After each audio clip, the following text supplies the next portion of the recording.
Donc, on est présentement avec Médéric Sioui, historien et consultant Wendat Anishinaabe, gestionnaire des communications au CSSS PNQL. Salut Médéric. Quoi, Gabriel? Je t'ai invité aujourd'hui pour parler de l'histoire du Québec et du Canada du point de vue des Autochtones, des Premières Nations. Parce que c'est un sujet qui est revenu beaucoup pendant ma saison d'été. Et je n'étais pas nécessairement à l'aise d'en parler. Puis je cherchais justement à avoir quelqu'un qui était issu des Premières Nations, issu des communautés autochtones, pour pouvoir en parler d'une manière qui était plus, disons, dans un vécu plus près que juste comme t'invites un gars d'une université qui va t'en parler comme de manière distanciée puis comme genre factuel. Mais pas factuel, c'est pas le bon mot, mais tu comprends ce que je veux dire, là? C'est comme un... Ouais, tu veux dire peut-être de manière plus détachée, académique ou... Ouais, c'est ça. Parce que t'es comme quand on en parle, nous autres, c'est d'un point de vue extérieur, puis ça colore nécessairement nos interprétations.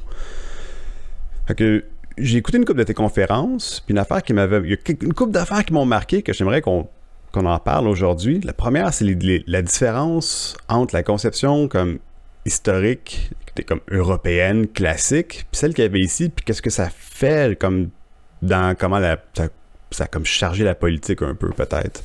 Ben oui, premièrement, tantôt, d'entrée de jeu, tu as mentionné l'histoire du Québec et du Canada, mais nous, dans notre conception, dans notre vision, on préfère plutôt parler des histoires au Canada et au Québec, puisque quand on dit l'histoire du Canada, c'est très lié à l'histoire géopolitique du Canada en tant qu'entité légale, si on veut, ou politique. Donc, quand on dit au Canada, ben là, on vient plus s'asseoir sur le territoire qui est l'Amérique du Nord, Est et Ouest, là, tout dépendant de où ce qu'on est, mais donc c'est vraiment l'histoire du territoire. C'est plus cet aspect-là que nous, premièrement, puis quand je dis nous, je le dis dans un sens là inclusif, mais en même temps, je considère pas que je parle pour personne non plus. Là, je parle pour moi-même, pour mon expérience, mais je pense que ça reflète quand même une bonne partie là, de ce que les Premières Nations en général voient. Mais comme tu sais, au Québec, il y a 10 Premières Nations, il y a la nation Inuit également. Au Canada, c'est plus de 60 Premières Nations. Il y a différentes visions. Là. C'est pour ça qu'aussi, on n'a pas peur de mettre des S à histoire, parce qu'on a des histoires qui, des fois, sont convergentes, des fois sont divergentes, des fois sont parallèles, des fois ils se touchent pas, hein, parce que le Canada c'est sur un vaste territoire, puis il peut y avoir vraiment des grandes différences entre par exemple, c'est facile de comprendre que les Inuits ont vraiment pas la même histoire que les Premières Nations présentes sur le long du fleuve Saint-Laurent, par exemple, avec par exemple, Jacques Cartier n'existe pas pour les Inuits. Je vous le confirme, là, il n'est pas dans l'histoire orale ou rien. Là. Donc, mais je suis vraiment pas spécialiste d'histoire des Inuits, par contre, là, mais ça, c'est de quoi il est facile de comprendre. Donc, la distinction c'est sûr que l'histoire comme telle, hein, c'est quoi l'histoire? C'est, dans la vision classique, c'est l'histoire des écrits d'une civilisation. Puis, par opposition, ou si on veut, là, la préhistoire, c'est l'histoire avant l'arrivée de l'écriture. Donc, chez les Premières Nations, ici, il n'y avait pas d'écriture au sens tel que défini dans les concepts européens ou autres, là, parce qu'il n'y avait pas juste les Européens qui avaient l'écriture, bien évidemment, mais il y avait d'autres façons de préserver la mémoire par écrit. Ben, pas par écrit, mais de façon ancrée. Là. Évidemment, il y avait les gardiens de la tradition orale, des histoires orales, mais il y avait d'autres façons. Là, sur les arbres, il y avait des choses qui étaient écrites dans les cavernes. Je parle pas des dessins des hommes des cavernes, mais il y avait des codes dans certaines nations. Mais c'est sûr que la façon la plus répandue, c'était les gardiens des histoires orales des familles. Puis d'ailleurs, les gens ils pensent, tu sais, des fois que c'est sûr qu'aujourd'hui, il y a eu quand même 500 ans de colonisation et autres. Là. Il y a eu. Ça a été plus facile ou plus difficile pour certaines nations ou à certaines époques pour la préservation, mais à l'époque, par exemple, les Jésuites, quand ils ont rencontré mes ancêtres Wendat, ils ont été tout à fait surpris de voir à quel point là, ceux qui étaient les gardiens des savoirs, des histoires et des traditions, ils pouvaient là, remonter là, de façon là, très claire et distincte. Là, ils pouvaient raconter l'histoire de leur communauté, de leur nation, de leur village, de 2, 3, 400 ans pratiquement, de façon très détaillée et pointue, puis toujours rapporter la même version. Ça faisait pas, là, comme on dit, comme on dit des fois, le téléphone arabe, là, c'était vraiment... C'était passé, puis c'était une compétence qui était chez certaines personnes. C'était pas répandu de façon universelle chez tous les membres de la nation ou de la communauté. Là. Il y avait des personnes qui étaient désignées pour ça, puis c'était leur devoir de le passer aussi. Donc. Fait que ça, c'est sûr que cette conception-là amène beaucoup de différences, puis cette différence-là, aujourd'hui, elle arrive en clash, souvent, à un choc. Ça crée un choc avec la vision classique là, des historiens. Puis on le voit, par exemple, là, avec la question, justement, on parlait tantôt un petit peu, là, la question de Montréal, territoire Ganyengue-Aga, Mohawk, oui, non. Ben, les historiens classiques disent il n'y a pas d'écrits qui disent que. Ou il n'y a pas de rap. Puis là, ici, c'est fun ici, là, parce que un écrit, c'est quoi, hein? Puis souvent, c'est des rapports de voyage de gens qui avaient tout à gagner aussi à présenter une certaine version de l'histoire. Par exemple, Samuel de Champlain, quand il arrive en 1603, là, dans l'événement que les historiens maintenant qualifient quasiment de la fondation de la Nouvelle-France, là, avec la grande tabagie. Puis là, les seules preuves qu'on a de ça, pis ça, fait que là, c'est traité ça comme une preuve là, coulée dans le béton. Il rapporte qu'il y avait 1000 guerriers. Les chefs étaient tellement heureux d'avoir rencontré Champlain. Ils disaient viens-t'en, amène tout ton monde, puis on va avoir du fun, puis on va être une grande civilisation ensemble, puis tu sais, tout ça. Fait que, tu sais, et là, Champlain, on sait maintenant que Champlain, ça a été une personne formidable pour bien asseoir sa place dans l'histoire, parce que justement, là, il y a l'historien Mathieu Davignon qui a fait sa thèse de doctorat sur l'évolution des mémoires de Champlain. Il y a 3 versions. La version qui est écrite quand il était plus jeune, ça quand il était un peu plus vieux, puis juste avant de mourir. Puis évidemment que dans celle avant de décéder, il a tout bien rangé ses idées, il a évacué ceux qui voulaient pas qu'ils aient leur place dans l'histoire de la Nouvelle-France, puis évidemment il a embelli un petit peu la sienne. Donc moi je pense que c'est facile de s'imaginer que dans son rapport de 1603, ben il présente une situation. Est-ce que c'est la vérité pour autant parce que c'est écrit? Moi j'en doute. Donc c'est ça, fait que là on rapporte que quand Cartier est venu, il y avait des Iroquois du Saint-Laurent, puis c'était pas des Mohawks, c'était d'autres, puis là, ils sont plus là quand Champlain arrive.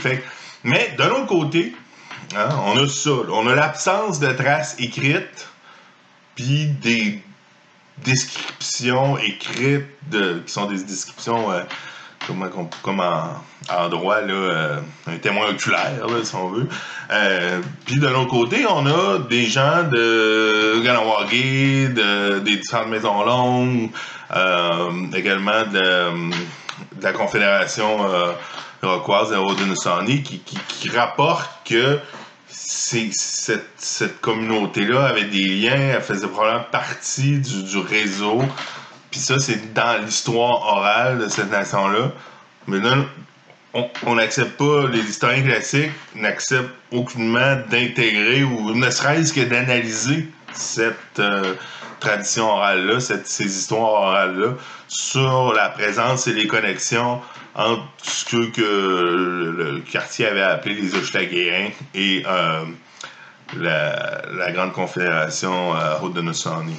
Donc, c'est drôle parce que on dit qu'il n'y a pas de preuves, mais oui, il y en a des preuves, mais c'est pas le type de preuve qui est accepté. Alors que d'un autre côté, la Cour suprême du Canada, dans l'arrêt d'Elgamook de 1999, reconnaît et accepte les témoignages ancrés dans la tradition orale des différentes nations comme preuve pour l'occupation du territoire. Là.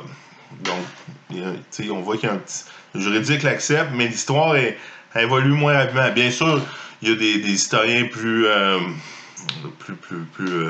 réformateurs ou plus avant-gardistes, puis il y a l'ethnohistoire, il y a l'anthropologie. Puis maintenant, ceux qui réussissent à obtenir un portrait le plus juste, je crois, c'est ceux qui acceptent de mettre différentes lunettes, puis d'accepter différentes facettes et différentes preuves, que ce soit archéologiques, linguistiques, historiques, anthropologiques et d'histoire orale, bien évidemment. Je pense que c'est comme dans tout, il faut pouvoir avoir une vision le plus... Ouais. C'est un terme un peu générique, mais 360, si on veut, d'une certaine façon. Ouais, plus comme t'as une diversité de sources, plus t'as comme un regard global, complet sur une situation quelconque. Ça. Exactement.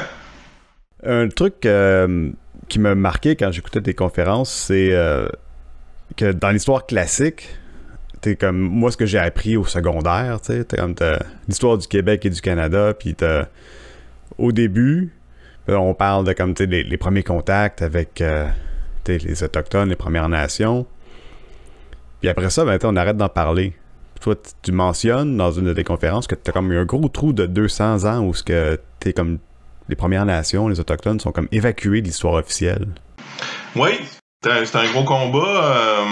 Tu sais, évidemment, puis là, je tiens à rappeler quand même là, la distinction entre l'histoire nationale, l'histoire officielle, puis l'historiographie, par exemple, d'ouvrages scientifiques universitaires. Il y a des universitaires qui se sont penchés sur pas mal toute la période, mais c'est sûr que le nombre, la quantité, la diversité est moins importante quand même, je pense, là, dans les de 18... c'est dur, on dit 200 ans, c'est peut-être 150 ans, ça dépend, mais c'est dans le fond, c'est grosso modo, là, c'est que la période la plus rapportée, c'est évidemment la période qu'on dit des découvertes et des grands explorateurs. Le mot découverte, justement, c'est un terme aussi qui cause problème, bien évidemment, parce que on découvre pas l'Amérique, on découvre pas les Premières Nations, on les rencontre, puis ça crée des contacts qui sont des fois plus ou moins amicales, des fois assez amicales, des fois plus problématiques, mais qu'il y a des échanges aussi, des fois des échanges volontaires, involontaires, les maladies par exemple, là, bon, ça c'est involontaire, mais ça va causer des grands effets, donc ce qui arrive, c'est que les maladies arrivent, puis on assiste généralement là, assez rapidement à une dépopulation de 90 à 95% là, en fonction des différentes nations, de leur situation géographique et leurs différents types de cultures, parce qu'il y a des nations qui avaient des villages, des communautés beaucoup plus importantes numériquement sur le même petit territoire, alors que d'autres sont plus répandus. Donc, évidemment, distanciation sociale, un terme intéressant aujourd'hui. Si on est plusieurs puis on est séparés sur un vaste territoire, les maladies ont moins d'effets rapidement. Mais souvent, on a un effet quand même, mais ça prend plus de temps, alors que des communautés comme les Wendat, par exemple, où il y avait des villages de 2-3 000 habitants, de façon assez condensée, avec des maisons multigénérationnelles et multifamiliales, quand la maladie rentrait, ça avait des impacts plus rapidement. Donc, on parle beaucoup de ça. Après ça, évidemment, il y a la période héroïque là, de la traite des fourrures, où on essaie beaucoup de mettre l'emphase aussi sur les alliances. Puis après ça, il y a les différentes guerres coloniales, où ce qu'on parle aussi, surtout quand on parle du côté français, des alliances avec les Premières Nations. Puis, ultimement, la paix va s'établir là, vers 1812-1815. Puis, on parle... Après ça, les Premières Nations sont comme assez évacuées de l'histoire, parce que dans l'histoire, ils deviennent comme des indésirables. Parce que à ce moment-là, la traite de fourrure n'existe plus. Elle n'existe plus, excusez-moi, mais elle diminue beaucoup en importance. Pour différents facteurs aussi. Il y a le monopole de la baie du Son qui commence à ce moment-là aussi. Les prix chutent, etc. Donc, la diversité économique du Canada va augmenter à ce moment-là. On va découvrir en même temps, à cause de la guerre de 1812-1815, l'importance du bois. Parce que durant le blocus de Napoléon, le bois était généralement pris pour l'Empire britannique là, en Norvège et dans les pays scandinaves. Mais à cause du blocus, ils ne pouvaient pas, mais ils pouvaient aller vers l'Atlantique. Donc, il va y avoir des chantiers navals qui vont être installés ici durant ce temps-là. Puis qu'on va commencer à couper des grands pins, des chênes sur la rivière des Outaouais et autres endroits pour construire des bateaux. Puis ça va rester. Ça va devenir la principale industrie là, en ressources naturelles pendant un bon bout de temps. Après ça, évidemment, les mines, l'hydroélectricité. L'hydroélectricité, des fois, on pense à la baie James en 1975, mais l'hydroélectricité commence dès les années 1880-90 dans plusieurs endroits, à différents niveaux, évidemment, là.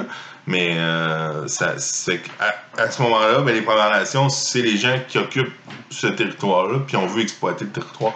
Donc, ça devient gênant d'avoir... on peut pas couper des forêts s'il y a du monde qui sont dedans et qui vivent puis qui en vivent. Fait que c'est là qu'on va tranquillement, évidemment, là, développer le concept des réserves là, telles qu'on les connaît aujourd'hui, la loi sur les Indiens, etc. Fait que, tu sais, je pense que l'histoire nationale, c'est ou l'histoire politique, ou l'histoire officielle, c'est plutôt une histoire qui cherche à être, en tout cas, je pense, à être plus reluisante. Fait que c'est normal d'escamoter un petit peu cette partie-là d'histoire. Puis là, dans les livres, généralement, les Premières Nations reviennent. Ça dépend, ça dépend, mais souvent, à l'époque, on revenait plus vers 1990, des fois, même avec la crise d'Oka. Puis là, les gens étaient fâchés, les gens comprenaient pas pourquoi on était fâchés, parce que c'est sûr qu'on avait occulté la partie la plus problématique de l'histoire. Puis ça incluait la loi sur les Indiens et les pensionnats. Bon, bien évidemment, il y a eu des efforts qui ont été faits quand même dans les programmes, par exemple, le programme du ministère d'éducation au Québec, là, du secondaire 3 et 4. Là, j'avais moi-même participé là, à la révision de ça. Mais c'est que il vient un conflit avec l'histoire nationale, encore une fois, parce que, puis c'est ça que j'ai compris, nous, on voulait ajouter des points, mais des points, ça devenait toujours des batailles, parce qu'il y a toujours une quantité X que tu peux enseigner. Il y a un bloc de temps d'heures pour chacun des modules. Fait que, quand tu rajoutes l'histoire des Premières Nations, il faut que tu enlèves d'autres morceaux, sinon tu fais juste en rajouter pour des étudiants qui n'ont déjà plus qui sont capables d'en prendre dans leur assiette. Là. Fait que ça devient compliqué. Il faut enlever, c'est quoi, on va s'enlever la question de l'union du Bas-Canada, du Haut-Canada, je pense pas, hein, évidemment. Fait que là, ça devient, comment est-ce qu'on va parler des Premières Nations à cette époque-là? On en parle très peu. On parle un petit peu des rapports qui ont été commandés à cette époque-là, là, comme le rapport Bagot, le rapport Pennefather, puis le rapport Bagot, qui, dans le fond, propose tout à peu près un peu la même chose à différents degrés près, là, de créer des réserves, de créer la loi sur les Indiens, de pouvoir contrôler le plus possible. C'est toujours ça, après ça, quand t'es dans la période là, de la Confédération, pas trop de place. C'est ça, il y avait pas beaucoup de place, puis c'est dur de redonner cette place-là, parce que il faut enlever des choses que pour les historiens, c'est des éléments tellement importants dans la construction identitaire du Canada français, du Québec, ou même du Canada et du Canada anglais, que ça devient ça devient comme une compétition. Mais tu sais, ça devrait pas être ça, mais c'est ça qui arrive. Fait que c'est même encore là, c'est encore aujourd'hui difficile de redonner cette place-là aux Premières Nations dans l'histoire plus officielle là, du Québec, au Québec et au Canada. Ouais, parce que essentiellement, le Québec, comment l'identité, elle se positionne, c'est surtout par opposition à comme l'identité canadienne anglophone. C'est comme veux pas, c'est comme pour moi, c'est beaucoup dans comment moi je me situe nationalement. L'idée du Haut-Canada, du Bas-Canada, de comme des conflits entre le rest of Canada, puis comme le bassin de population, comme québécois, canadien, français.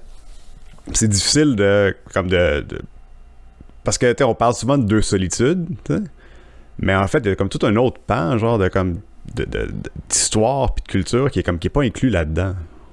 Ben oui, mais c'est bien ce que tu dis. Je l'ai pas dit comme ça, mais effectivement, l'histoire au Québec des Québécois et des Canadiens français se fait beaucoup par opposition. Hein, évidemment, à cause de l'histoire reliée à la conquête. Puis pour se définir vis-à-vis de l'autre, on utilise beaucoup les Britanniques. Puis on laisse. Ils n'ont pas vraiment d'intérêt à se définir en opposition face aux Premières Nations. Tu sais, c'est pas ça qui construit l'identité. Fait qu'on. C'est pour ça. C'est pas. Ça appuie pas la trame nationale, la trame historique nationale. Fait qu'on. On s'en sert pas. Je pense qu'avant ça, il y avait quand même certaines. Je suis pas un romantique, là, loin de là, mais il y avait quand même entre les individus, je pense, puis je l'ai dit dans certaines rencontres, il y avait probablement des ententes assez cordiales entre les colons, les individus et plusieurs membres des Premières Nations, plusieurs communautés. Maintenant, je crois pas que cette entente-là était soutenue par une politique coloniale, mais qui était beaucoup plus au niveau humain. Mais ça, rapidement, avec la déshumanisation, si on veut, avec la loi sur les Indiens, les réserves, les pensionnats, puis en même temps, il faut pas se le cacher, quand je parlais de dépopulation, quand on arrive au tournant du 20e siècle, on atteint les seuils les plus bas. Hein? On tourne autour de peut-être 150 000 Premières Nations et Inuits au Canada d'un océan à l'autre vers 1900, alors que, bon, on peut faire bien des spéculations, là, mais moi, j'ai pas peur de penser qu'il y aurait peut-être 1 million et demi, voire 2 millions de Premières Nations avant le contact, parce qu'on part toujours sur des chiffres biaisés quand on parle de population avant le contact, parce que, tu sais, le contact, c'est pas arrivé comme c'était pas la première fois qu'il y avait quelqu'un quand Christophe Colomb est venu. On sait qu'il y a probablement eu un moine chinois avant ça. Il y a probablement eu peut-être des Arabes. Il y a peut-être eu, même on parle d'un Irlandais qui serait peut-être venu avant ça dans les années 1200. Bon, il y a plus ou moins de preuves, mais on sait par exemple que les Polynésiens sont venus à plusieurs reprises. Pas ici, mais il y avait des routes de commerce. Puis par les routes de commerce, malheureusement, les maladies se transféraient. Fait que quand Colomb est arrivé, probablement que 50 ans plus tard, même où il n'y a jamais eu un Européen qui est venu, il y avait peut-être déjà eu des effets dévastateurs des maladies. Donc, à ce moment-là, les comptes rendus des premiers arrivants, ils décrivent une population avec X habitants, mais était peut-être déjà affectée par les maladies.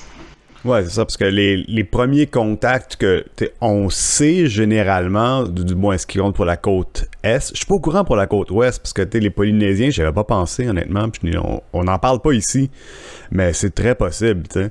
Ben, en Californie, on sait on sait qu'il y a eu il y a une similitude vraiment importante linguistiquement, puis au niveau du design de certains hameçons qui sont utilisés là, autant par certains peuples polynésiens puis certains peuples du sud de la Californie. Puis, en tout cas, le nom aussi que les gens... il faut qu'il y ait eu des échanges, tu sais, à un certain point. C'est comme impossible que le hasard ait fait que ça soit pareil puis que ça se dise linguistiquement, ça soit ici près. Ben, Fait que c'est ça. Fait que, ben bref, tout ce que je voulais dire, c'est que on est un creux historique là, au tournant du 20e siècle, excusez. Puis ben tu sais, en même temps, quand on disparaît numériquement, quand on est regroupé dans des communautés, dans ce qu'ils ont appelé les réserves dans la loi, ben on devient un peu invisible pour l'autre. Puis l'autre étant les Québécois, les Canadiens. Donc, c'est facile de nous oublier puis de nous évacuer, d'une certaine façon. Parce qu'il y a de moins en moins d'échanges aussi, il y a de moins en moins de collaboration.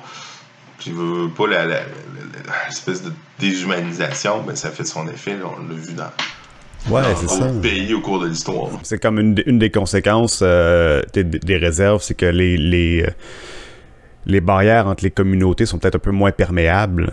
Tout à fait. Mais tu sais, j'ai toujours comme... je vais peut-être dire de quoi de controversé, là. C'est...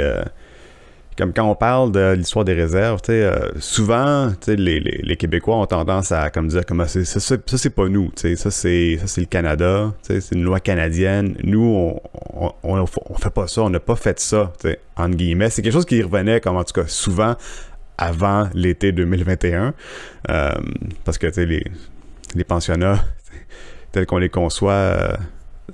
il y a eu plus de comme choses qui sont venues à la lumière de nos connaissances maintenant.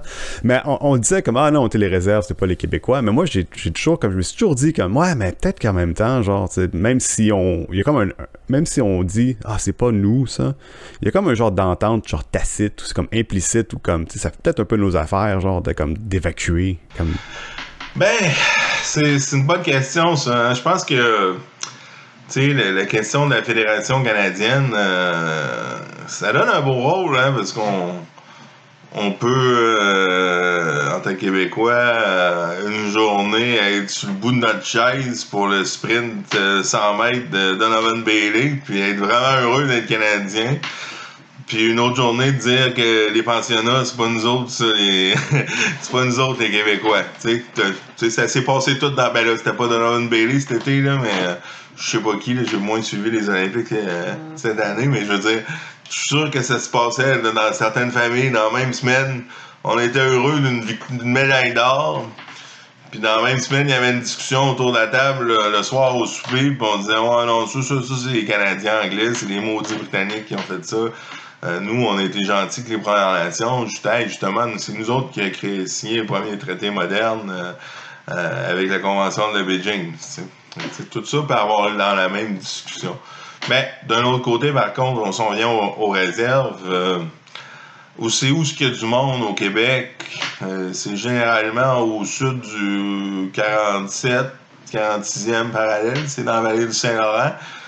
Des deux côtés, à peu près 80% de la population québécoise à ce niveau-là. Puis l'ensemble des communautés dans ces territoires-là, ou réserves, ont tous été créés avant l'arrivée des Britanniques en Nouvelle-France. Wendake, Ganawagi, Wosasne, Ganazidage, Odanak, Oulinak. Fait que après ça, ceux qui ne le savent pas, puis après ça, la seconde vague de réserve qui a été créée, c'était en 1850-51 avec l'acte sur les terres des sauvages. Là, je ne peux jamais du nom par cœur, mais c'est le gouvernement bas canadien qui crée ça, essentiellement composé de Canadiens français. Hein? Puis ce plan-là, c'est de créer des grandes réserves comme Pessamit, Gilligan-Zibi, Témiscamingue First Nation et d'autres, là, puis qui sont très grandes comparées aux autres qui étaient très petites. Ben, Ganawagi est assez grande aussi. Là. C'est sûr qu'il y a la question des seigneuries, puis des vols, puis des jésuites, des sulpiciens et autres qui ont magouillé, mais bref, sont très grandes ces réserves-là. Pourquoi? Parce qu'on va en faire des pôles géographiques, dans le fond, pour envoyer le plus de gens de ces nations-là sur cette réserve-là, pour justement pouvoir procéder à l'exploitation des ressources naturelles qui devient la la ressource numéro 1 au Canada, après la fourrure, là, comme on disait, le bois, les mines qui arrivent très rapidement. Là, c'est pas des mines comme aujourd'hui, mais c'est quand même des minerais et tout ça. Et l'hydroélectricité qui s'en vient très rapidement. Les barrages sur l'Outaouais, c'est Beauharnois, par exemple, c'est au début du 20e siècle, etc.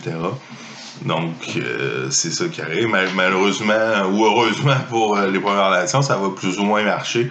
Et que ça va faire des grandes réserves, des grandes communautés aujourd'hui qui ont beaucoup de territoires avec le titre de réserve. Et qu'il n'y a pas autant. Les autres se sont pas joints. Donc après ça, on va avoir une autre vague plus tard, qui justement, ça l'explique assez bien, là, dans les années 1900-1950, qui vont être sous la loi des mines.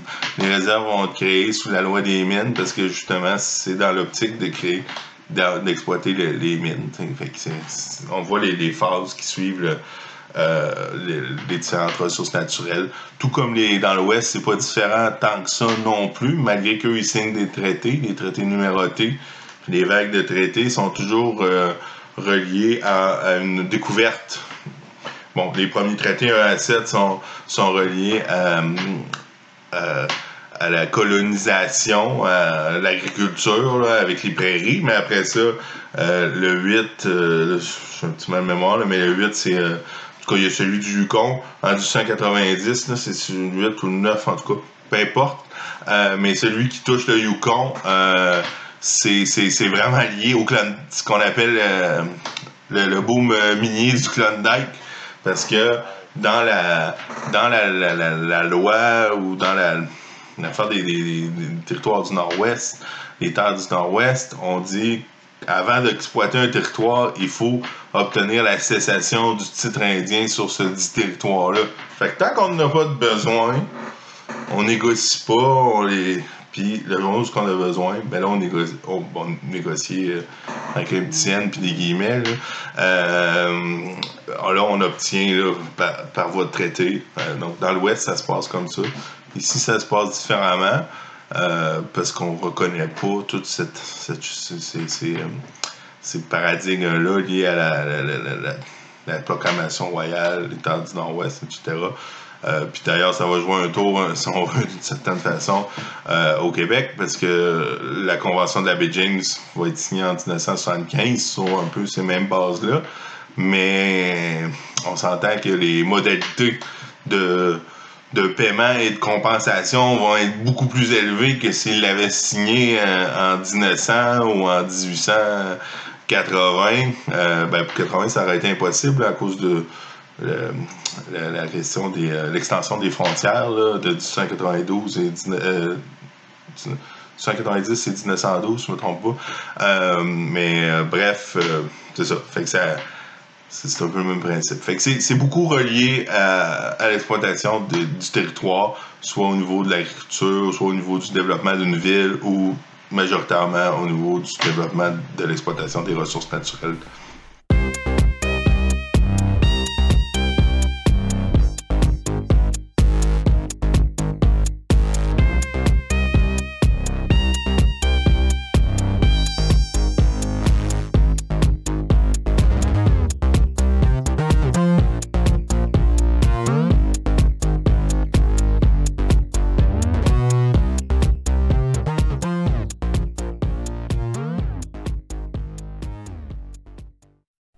Une couple de pistes que j'aimerais comme investiguer dans ce que tu dis, mais une affaire que peut-être une légère parenthèse, c'est quand tu dis que les traités qui ont été négociés dans les années 70, ça joue un tour, entre guillemets, parce que les montants payés par le gouvernement sont plus hauts que si ça avait été signé genre dans les années 1900. Ce qui est comme ça me fait penser à quelque chose que tu as dit aussi dans une de tes conférences où les traités négociés pour les terres, etc., c'est pour des peanuts, en fait. Puis il y a personne vraiment, genre, qui est comme tout à fait d'accord avec ça. C'est pas quelque chose qui est comme « Ah ouais, cool, hein, donnez-nous, genre, 3 piastres pour notre territoire. » Puis c'est pas exactement comme ça que ça se passe. Non, puis c'est intéressant, c'est intéressant que tu amènes ce point-là, parce que moi, j'en fais un certain certains chevals de bataille, justement, on parlait tantôt de Montréal, territoire non cédé, autochtone, là, est-ce qu'on rajoute Mohawk? Ben, la question du territoire non cédé, pour moi, est un petit peu problématique d'une certaine façon, parce que si on dit qu'un territoire est non cédé, c'est implicitement, en tout cas en français ou même en anglais, ça veut dire qu'à quelque part, il existe des territoires cédés. Puis, si tu reconnais qu'il y a des territoires cédés, c'est que tu reconnais que d'une certaine façon, les traités numérotés ont été négociés en toute connaissance de cause, en toute bonne foi, et ont été justement payés. Puis pour moi, il y a les territoires des différentes nations, puis c'est pas une question de céder ou pas céder, c'est les territoires des nations. Il y en a qui ont des traités à cause de des circonstances historiques X, puis il y en a d'autres qui en ont pas. Mais je pense pas qu'il y ait une hiérarchie dans les territoires des Premières Nations, parce que justement, comme tu le mentionnais, quand tu vas voir les recueils de témoignages des anciens, de ceux qui ont cédé les territoires, qui ont signé les traités numérotés, par exemple, dans leur culture orale, dans leur tradition orale, ils disent tout le temps, nous, on faisait un partage. On acceptait que les colons viennent parce que on avait eu des ententes dans la traite des fourrures, tout ça, puis on voyait que le monde changeait, que c'était un monde en changement. Donc on acceptait qu'ils viennent, qu'on les aiderait, puis qu'ils nous aideraient. Puis tu sais, jamais... Puis de toute façon, comment tu voudrais qu'on aurait cédé le territoire quand que ce territoire-là, on en est les gardiens, on en est responsable, mais tu sais, on a... Puis là, c'est là qu'on rentre en conflit avec les différentes conceptions de la propriété. On dit, les Premières Nations, ils n'ont pas de conception de la propriété. C'est pas vrai. Ils en ont des différentes conceptions de la propriété qui n'est pas celle d'un notaire avec un acte notarié qui dit que de telle borne à telle borne à telle borne à telle borne, ça appartient à telle personne. C'est différent. Mais il y avait quand même la terre. Le territoire était important et c'était pas n'importe qui pouvait aller sur n'importe quel territoire. Par exemple, chez les Wendat, il y avait des lignes de commerce, des routes de commerce, puis une personne qui ouvrait pour la première fois une route de commerce, c'était comme lui qui ne possédait pas au sens notarié, mais les autres, il fallait qu'ils respectent que c'était lui qui l'avait, puis son clan qui l'avait ouvert pour les autres, puis que ça permettait au reste de la nation d'en bénéficier. La même chose avec les territoires de trappe, il y avait ça appartenait à un maître de trappe, mais pas territoire, mais tu sais, puis si t'allais pas prendre des castors sur le territoire de trappe d'une autre famille, d'un autre clan, ça n'aurait pas été bien vu. Mais si t'étais mal pris, puis tu passais, ben, tu pouvais manger des perdrix, tu pouvais vivre, là, c'était pas une question de vie ou de mort. Mais il fallait que tu reconnaisses quand même, puis tu allais compenser le maître de trappe. Donc, tu sais, tout cet aspect-là, c'est un débat qui, tu sais, c'est un peu comme la question quand les Européens qualifiaient la terra nullius, puis qualifiaient les Premières Nations de nomades, etc., dans la conception européenne, nomade, c'est comme un animal qui se déplace au gré des saisons et des vents et de la pousse des autres animaux. C'était pas ça, le mode de vie. Le mode de vie, les gens allaient dans les territoires l'hiver en famille élargie, et revenaient ensemble l'été avec les autres membres des différents clans pour former le village, la communauté, pour procéder à des mariages, pour procéder à des fêtes, des partages, etc., pour des raisons spirituelles. C'était un peu comme... si t'avais deux maisons, là, c'était pas... mais il y avait une logique, tout ça.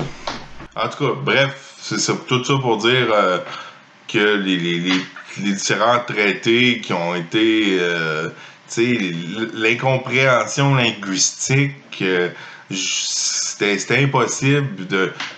On parlait de conception différente de la propriété, tout ça, fait que, tu sais, j'ai juste s'imaginer que c'était possible pour quelqu'un qui baragouinait un petit peu du cri au-delà du bouet, un curé, d'être capable d'expliquer tous les tenants et aboutissants de ce que ça allait impliquer un traité, puis que là, ils allaient mettre leur signature en toute connaissance de cause. Pour moi, c'est inimaginable.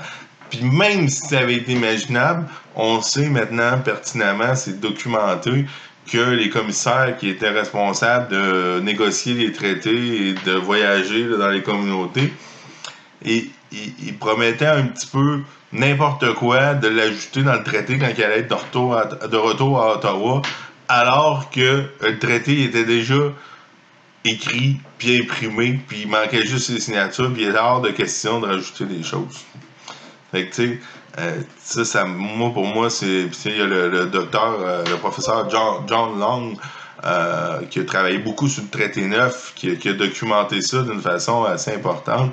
Puis il y a d'ailleurs Madame Benakis, Madame Alanis Obomsawin, qui a fait plusieurs films, qui a fait un film là-dessus, là, ça s'appelle Trick or Treaty. Puis le titre veut tout dire, mais c'est bien documenté à quel point c'est une espèce de fraude, toute cette affaire-là, de consentement libre et éclairé dans la signature des traités numérotés.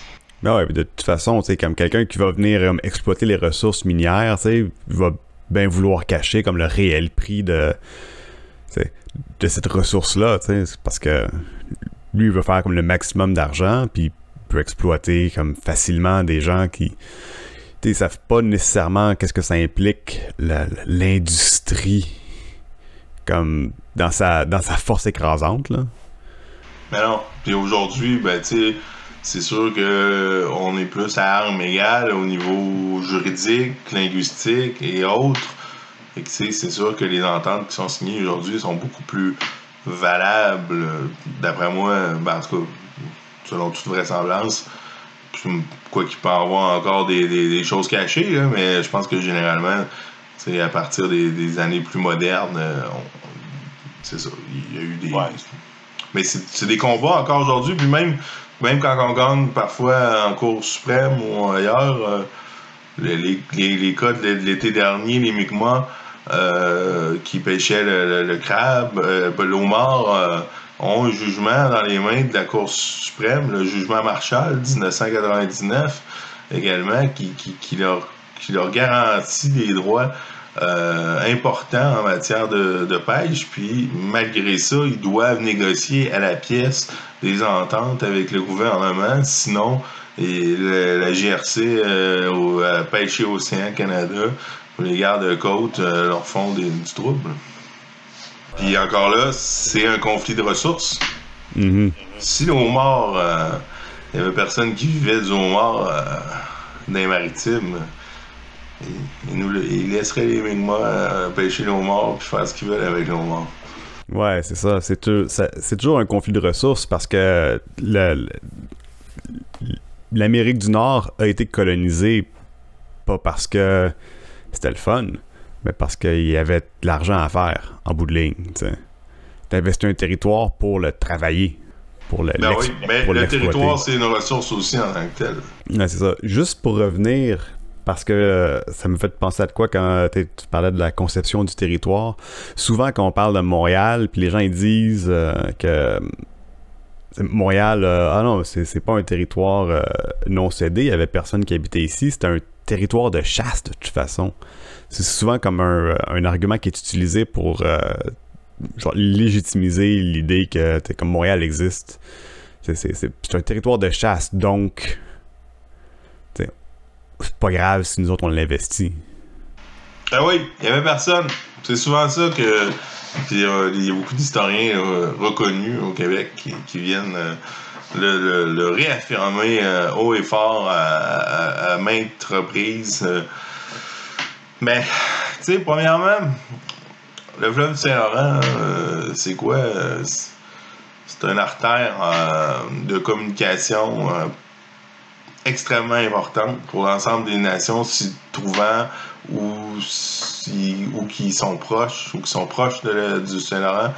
Le Saint-Laurent Jacques Cartier, quand il arrive en 1534, le Saint-Laurent est peuplé de long en large, ben pas le Saint-Laurent, là, évidemment, là, parce qu'on ne vivait pas dans l'eau, mais les rives du Saint-Laurent et les îles du Saint-Laurent qui le permettent sont peuplées, tant qu'à moi, comme je dis souvent, au maximum des cultures qui étaient présentes.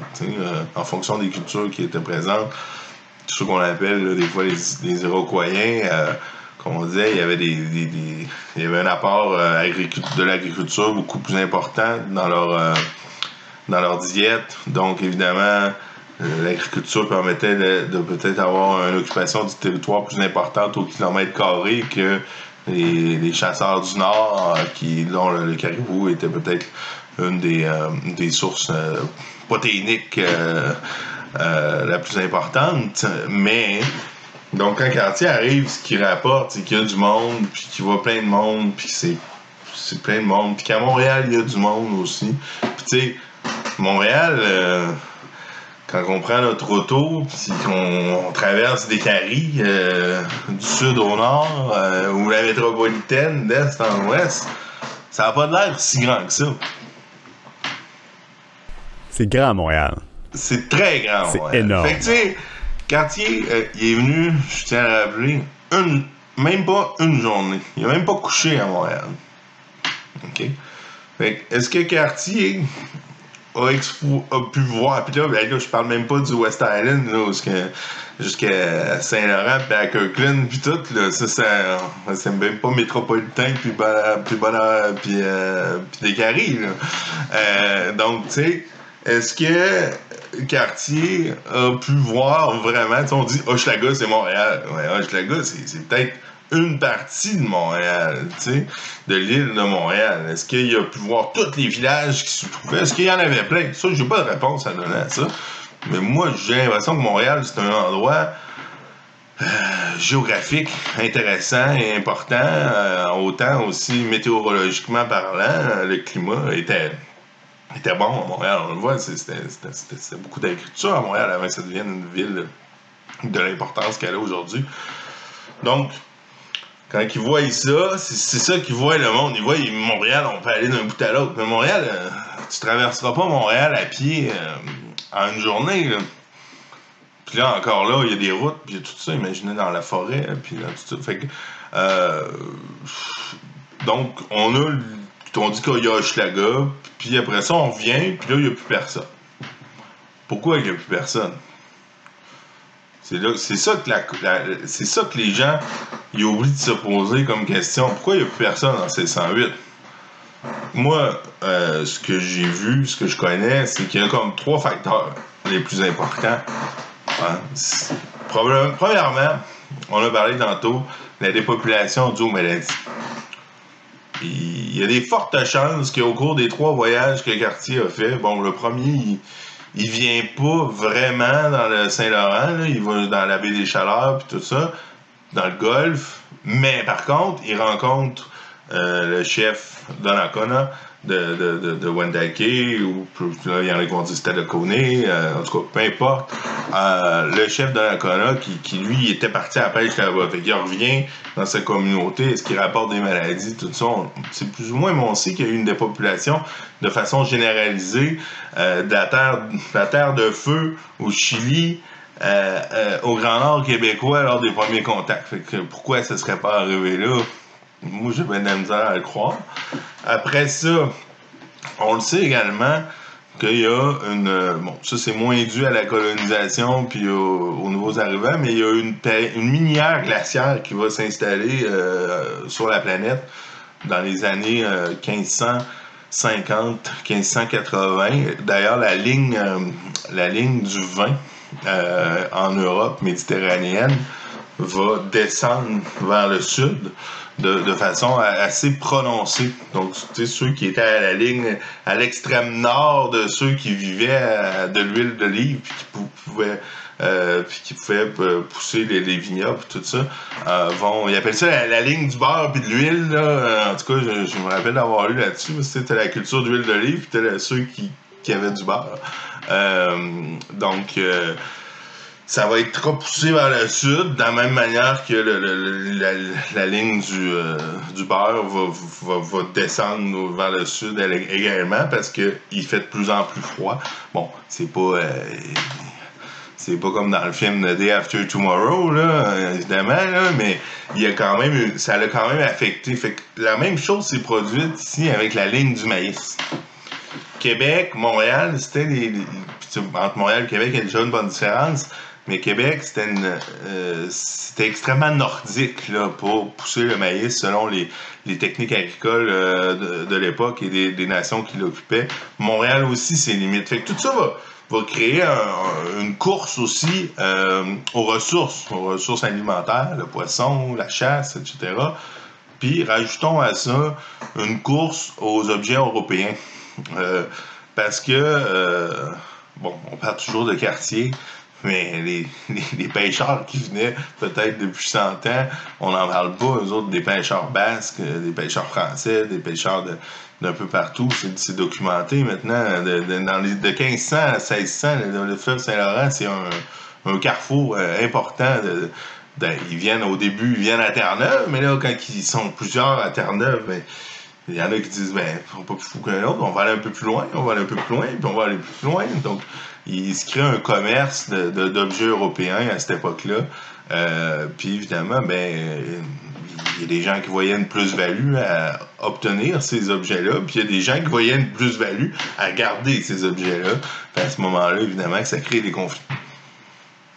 Mais tout ça est dû, à part la minière glaciaire, là, le refroidissement de la planète à cette époque-là, c'est beaucoup dû aux Européens. Puis, c'est pas de la faute, là, c'est pas une question de victimisation là, que je fais ici. Je vais juste expliquer ce qui est arrivé. C'est un bouleversement géopolitique et météorologique, si on veut, là, et climatique plutôt, dans le Saint-Laurent. Fait qu'évidemment, ça a créé des distinctions entre 1535 puis 1608.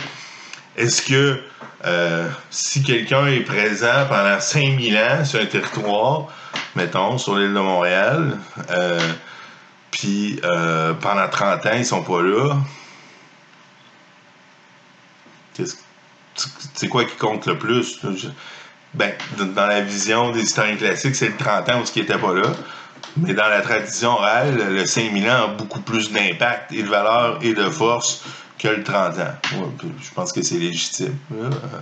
Fait que si on pense que je sais pas, moi, de 3000 avant, non pas 3000, mais mettons de 2000 avant Jésus-Christ, à 1580, il y avait une communauté qui vivait, ou différentes communautés, là, je ne donne pas d'exclusivité à personne, puis tout d'un coup, ils s'en vont à un moment donné, pendant un certain temps, puis après ça, en 1680, ils reviennent, là, même pas 100 ans après, puis ils se réinstallent, mais je pense que la tradition orale fait qu'ils reviennent chez eux. Ou chez eux, ou chez leurs frères, qui étaient leur nation, qui a été incorporée dans la nation. Le terme de nation aussi, c'est un peu comme le terme de propriété. Nous, le terme de nation est différent chez les Premières Nations que chez les Européens. On parle d'État-nation. Fait que s'il n'y a pas de territoire, il n'y a pas de nation. C'est souvent ça dans la conception européenne. Puis c'est très construit parce que je rappellerai qu'en 1534, on parlait français de Paris à peu près 10 km alentour de Paris. Dans les autres endroits, on parlait niçois, on parlait l'occitan, les ch'tis, c'était des dialogues. Ça n'existait pas la nation française à cette époque-là. Il y avait des groupes. Ça s'est fait plus tardivement, l'unité nationale française. Mais on associe ce concept-là de nation aujourd'hui à ce qu'on voudrait que les nations soient. Donc, c'est ce qui est un autre problème, je pense. Puis aussi, pour en venir à la question de départ, là, sur la différence des perspectives historiques, je pense que dans l'histoire classique, on croit en une objectivité suprême. en la vérité, finalement. Puis la vérité qui doit être perçue de façon universelle, peu importe qui on est. Puis moi, j'y crois pas vraiment. Je pense que chaque nation, chaque groupe, chaque État, chaque continent a une histoire qui lui est propre et qui peut être perçue différemment par un autre groupe, une autre communauté, une autre nation, un autre continent. Je veux dire, les Européens n'ont pas la même perception de la guerre de 7 ans. Je suis sûr qu'ils n'en parlent même pas dans leur histoire. Un petit peu, là, mais... Tu sais, Jacques Cartier, je vais en France poser la question, c'est qui Jacques Cartier? Jamais personne qui va te répondre. Là. Ils vont te dire, Cartier, les bijoux. Non, mais, tu sais, je veux dire, mais ici, tout le monde le connaît. Tout le monde, tu sais. Fait que, tu sais, pourtant, Jacques Cartier, à part d'être venu ici et d'être reparti, c'était un piètre diplomate, un piètre politicien. Il a fait beaucoup d'erreurs. Il a fait rire de lui les faux diamants du Canada. Hein, quand on dit aussi vrai que des faux diamants du Canada, c'est qu'il il a rempli ses bateaux de quartz, puis il a ramené ça. Il pensait qu'il avait trouvé des diamants. Puis la pyrite de fer, il pensait que c'était de l'or. Je veux dire, il n'y avait rien pour lui à part d'être le premier à être venu ici puis d'avoir fait du trouble un peu avec les Premières Nations. T'sais. Mais pour nous, c'est que pour les Québécois, c'est un personnage historique important. Pour nous, ben, il est important, mais important sous l'autre sens. Il a kidnappé nos ancêtres, il a probablement amené de la maladie, il n'a pas respecté nos coutumes, il n'a pas respecté nos traditions, nos frontières, nos rites politiques. C'est ça. C'est ça. Puis d'un autre côté, il y a des nations qui n'ont pas eu affaire avec lui, fait que il n'existe pas. Fait que tu sais, c'est quoi la vérité dans l'histoire? Je pense qu'on peut tendre vers une certaine objectivité, avoir une rigueur professionnelle et historique, mais de là à penser que ce qu'on on écrit, puis ce qu'on véhicule, c'est la vérité vraie et absolue sous tous les points de vue et tous les angles de toutes les communautés et toutes les nations au monde. Moi, je crois pas vraiment. Je pense que c'est une distinction importante. Puis il faut respecter. Parce que je trouve que d'avoir une vérité absolue, on manque de respect envers l'autre, qu'il y a peut-être d'autres histoires. Il y a des gens qui disent ça, que c'est comme un genre de un travail de réécriture de l'histoire, en fait. Que il y a beaucoup de gens qui cherchent des ancêtres autochtones pour un peu peut-être se dire comme on n'est pas des méchants, on est des frères, on est des cousins, on fait partie un peu de la même histoire. C'est comme un travail de comme sanitarisation. J'ai pas le bon mot. Sanitaire? Un travail sanitaire, hein, on est... Mais, ça, c'est une grande question. Hein. Puis, tu sais, moi, je fais une certaine observation entre l'impossibilité de s'affirmer ou d'affirmer la nation québécoise basée sur des Québécois de souche, comme on disait. De moins en moins, ça se fait plus là, de dire ça, parce qu'on va être étiqueté comme étant raciste d'une certaine façon, parce qu'on rejette le Québécois qui est pas de souche, si on veut, qu'il soit anglophone, qu'il soit irlandais, qu'il soit protestant, qu'il soit immigrant d'autres nationalités, il n'est pas Québécois de souche. Mais si on peut créer des Québécois avec une identité autochtone, c'est bien vu. Je sais pas si c'est vraiment ça ou consciemment non plus. Là. Des fois, les gens font les choses de façon inconsciente. Moi, honnêtement, j'ai pas trop embarqué dans ce débat-là. Il y en a déjà en masse qui s'en mêlent, mais je peux dire ce que je pense aussi de la question des alliés. On parle souvent d'alliés, puis tu sais, il y en a des gens là, qui sont tellement plus outrés que nous de ce qui s'est passé. Là. Puis moi, souvent, ce que je dis, là, peut-être qu'on pourrait terminer avec ça, là, c'est la question des alliés, là, pour moi, c'est très important. On en a besoin. Pas besoin d'être autochtone pour être un allié, parce que sinon, t'es pas un allié. fais partie de la gang. Mais tu peux faire partie de la gang en étant non autochtone puis sans te créer des ancêtres autochtones extrêmement lointains non plus. Mais par contre, ce qui est la chose la plus essentielle pour être un allié pour moi, c'est d'avoir du respect et de l'admiration et non de la sympathie envers les Premières Nations. Parce que tellement souvent, comme je disais, j'ai entendu des gens qui c'est donc bien écœurant, puis qu'est-ce qu'on peut faire pour racheter nos ancêtres? On veut pas que tu rachètes tes ancêtres. On veut que toi, tu fasses des choses, des gestes de rapprochement puis que tu sois un avocat, pas un avocat, mais un militant dans la société pour améliorer les relations basées sur le respect, non sur la pitié. Ça, c'est important, parce que tu dois considérer que les Premières Nations ont des cultures riches, vivantes et importantes pour être un bon allié. Parce que la pitié, on s'en passerait, là, honnêtement.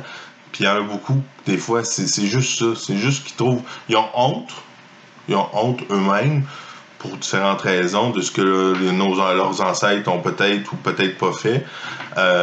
Puis ils voudraient comme racheter leur salut, si on veut, pour parler en termes plus religieux.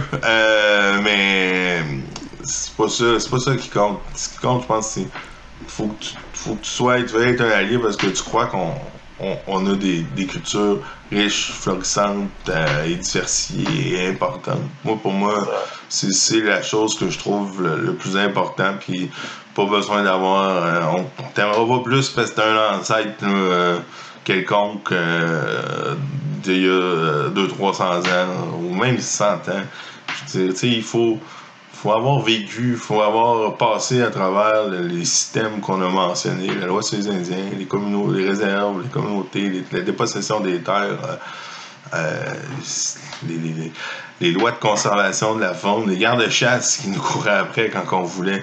Je sais que c'est pas universel pour tout le monde, il y a plusieurs façons de vivre ça. Là. Je dis pas qu'il faut absolument savoir fait courir par les gardes-chasse. Bref, je pense que ça vient dans un ensemble, puis c'est pas juste en ayant un ancêtre lointain, ça te donne pas ça, mais on te prend pareil là, comme allié, mais fais-le de façon peut-être empathique un peu, mais certainement pas sympathique, et reconnais la valeur et la richesse de nos cultures et de nos nations, puis parce que là, je parle pour moi, là, comme j'ai dit au début, mais on va bien s'entendre si c'est comme ça. Si je veux en apprendre plus sur toutes les cultures puis leur richesse, c'est par où je commence? Grosse question, je sais. Ben, moi, j'ai toujours... je préconise toujours de commencer par son endroit géographique. Parce que, quand on était plus jeune, il y a eu des époques, l'Ouest a souvent fasciné, ou le Far West a souvent fasciné, quoique là, on a brûlé un peu du Far West. Mais, bref, je pense que si t'es à Montréal, ce que je pense, là, j'imagine que t'es dans la région de Montréal. Il y a quand même des belles communautés Kanien'kehá:ka, Mohawk dans la région de Montréal. Il y a également c'est sûr que Montréal, c'est une plaque tournante là, pour différentes raisons, bien évidemment. Il y a d'autres nations aussi qui s'y trouvent. Mais tu peux faire des liens. Il y a les différents powwows aussi. Là. C'est sûr que là, la pandémie, des fois les communautés sont un peu plus fermées à cause justement de la pandémie, puis de réduire les risques de propagation au plus bas. Là. Donc, dans une période un peu plus difficile là, à ce niveau-là. Mais le Echo of a Proud Nation, là, c'est le powwow au mois de juillet, là, d'habitude à Kahnawake. C'est une belle... en même temps, c'est le fun parce que souvent les gens ont des préjugés par rapport Onondaga Mohawk à cause de la Christoka puis d'autres choses comme ça. Fait que ça peut être une bonne façon de déconstruire ses préjugés en allant à un moment où ils sont ouverts et ils sont toujours ouverts et accueillants, là, mais c'est fait pour ça. Sinon, il y a des communautés abénaquises aussi qui sont pas tellement loin dans le Grand Sorel, et Nicolet et Trois-Rivières. Odenak et Olinac. Moi je pourrais. Mais il y a quand même des livres intéressants. C'est sûr que ça commence à vieillir un peu, mais moi j'aimais bien le livre de Olive Patricia Dickinson, Les Nations du Canada, les Premières Nations du Canada, là, qui est un livre d'histoire, mais en version française, il a vieilli un peu parce qu'il n'a jamais été réédité, mais en version anglaise, il a été réédité là, dernièrement, là, même en version un peu plus concise. Là, ça s'appelle Concise History of First Nation in Canada, qui est quand même intéressant. Il y a d'autres ouvrages aussi, bon, en tout cas, ça dépend du type des lectures universitaires là, intéressantes, mais des fois c'est un petit peu ardu quand on veut commencer. Mais de rencontrer les gens aussi, il y a des centres d'amitié aussi, les 2 centres d'amitié à Montréal, là, Native Montreal, Montréal Autochtone, puis le Friendship Center, où ce que tu peux rencontrer les gens, là, des fois, qui ont des liens tissés avec l'organisme sur lequel tu sièges. C'est comme ça, là, mais je veux dire, ça peut. Il y a souvent des belles collaborations. Il y a le projet autochtone Québec, le PAC, qui s'occupe aussi de la santé, tout ça. Fait que, je pense que de rencontrer des gens, c'est une façon intéressante. Hein? Il y a peut-être des groupes, même sur Facebook, qui peut être intéressant, parce qu'il y a beaucoup de gens qui partagent des choses. Là, Voix autochtone du Québec, ou quelque chose comme ça. Je pense que c'est un groupe Facebook assez ouvert. Il y a beaucoup de gens qui partagent des choses là-dessus. Ça peut être des façons intéressantes. Ou tu peux m'écrire et me poser une question. Je te référerai un livre avec plaisir, ou un article, ou quelque chose, si c'est plus spécifique. Ben, c'est excellent, Médéric. Écoute, je sais que le temps file et que tu as des choses à faire, fait que on va te laisser partir. Merci beaucoup. Ben, Miguel, je témoigne que toi, c'était vraiment intéressant, puis je sais pas que c'est un exercice que j'ai rarement fait que je suis bien content de l'avoir fait avec toi, puis comme j'ai dit,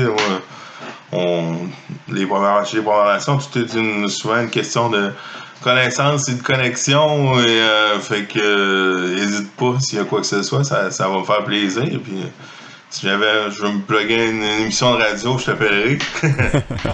C'est excellent. Parfait. Honnête, au revoir.